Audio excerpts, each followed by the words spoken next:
Assalamualaikum warahmatullahi wabarakatuh.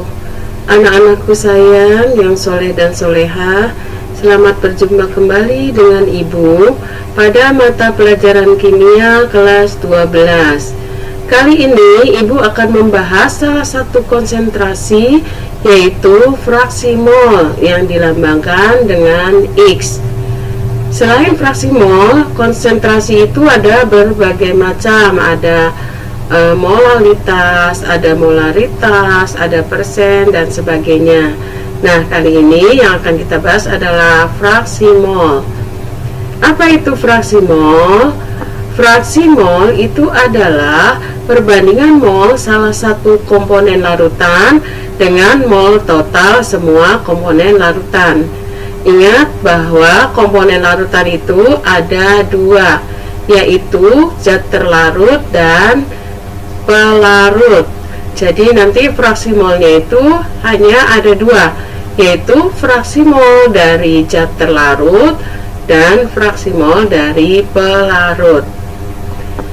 Jika mol zat terlarut itu sama dengan NT dan mol pelarut itu sama dengan NP, maka kita bisa mencari fraksi mol zat terlarut atau XT, yaitu XT sama dengan NT dibagi NT plus NP.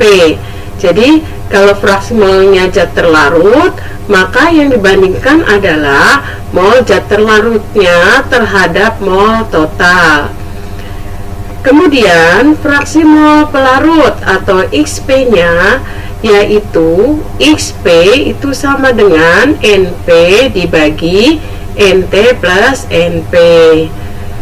Sehingga kalau kita jumlahkan, XT ditambah XP itu sama dengan 1. Maka jika XP sudah diketahui, kita bisa mencari XT-nya, yaitu 1 dikurangi XP.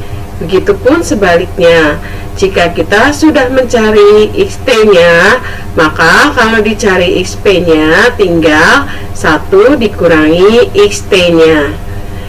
Nah, demikianlah fraksi mol.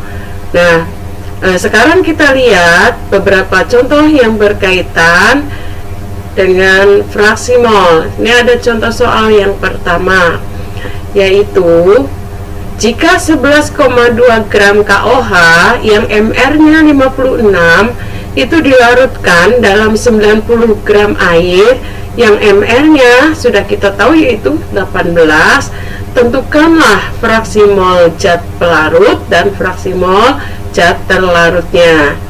Maka dari sini kita bisa lihat yang diketahui yaitu G-nya KOH sama dengan 11,2 gram.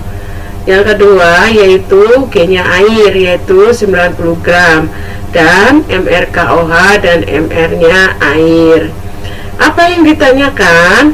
Yang ditanyakan yaitu XP dan XT-nya berapa?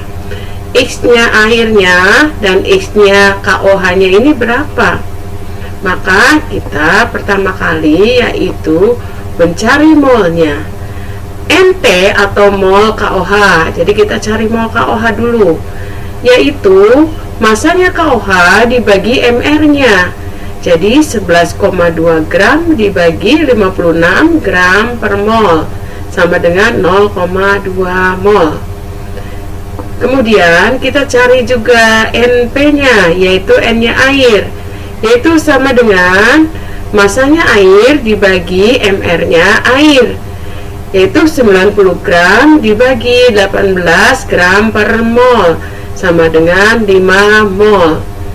Kemudian kita cari XP-nya. XP itu sama dengan NP dibagi NT ditambah NP. Maka ini NP-nya adalah 5 mol dibagi NT-nya yaitu 0,2 ditambah NP-nya yaitu 5. Jadi 5 dibagi 5,2 sama dengan 0,962. Sekarang berapakah XT-nya? XT-nya kalau kita lihat tadi yaitu bahwa XP ditambah XT itu sama dengan 1, maka kita nggak usah membagi lagi. Jadi kita bisa langsung dengan mengurangi, yaitu XT sama dengan 1 dikurangi XP. 1 dikurangi 0,962 sama dengan 0,038. Nah, begini, inilah contoh yang pertama. Contoh yang kedua, tentukan fraksi mol etanol yang MR-nya sama dengan 46 dalam larutan etanol 46% massa. Jadi 46%-nya persen massa ya. Nah, dari sini diketahui yaitu kadar larutan etanol yaitu 46%. MR etanolnya sama dengan 46. Kemudian yang ditanyakan yaitu XT atau X-nya etanolnya berapa. Dari 46% ini, kadar 46% ini diketahui bahwa larutan etanol 46% itu artinya dalam 100 gram larutan terdapat 46 gram etanol. Jadi kita dapat data dari sini yaitu G-nya etanol atau massa etanolnya yaitu 46 gram. Sedangkan massa airnya yaitu 100 dikurangi 46 yaitu 54 gram. Nah, dari data ini kita bisa mencari NT yaitu N-nya etanol sama dengan massa etanol dibagi MR-nya etanol, yaitu 46 gram dibagi 46 gram per mol sama dengan 1 mol. Sedangkan NP-nya yaitu N-nya air, yaitu massanya air dibagi MR-nya air, 54 gram dibagi 18 gram per mol sama dengan 3 mol. Sehingga kita dapatkan yaitu XT atau X-nya etanol itu sama dengan NT atau N atau N-nya etanol yaitu 1 mol dibagi N-nya etanol ditambah N-nya air. Jadi 1 ditambah 3 sehingga 1 dibagi 4 sama dengan 0,25. Bagaimana anak-anakku? Apakah sudah bisa memahami mengenai fraksi mol, yaitu fraksi mol pelarut dan fraksi mol zat terlarut? Mudah-mudahan ini bisa bermanfaat bagi kalian untuk belajar kembali mengenai konsentrasi, terutama yaitu fraksi mol.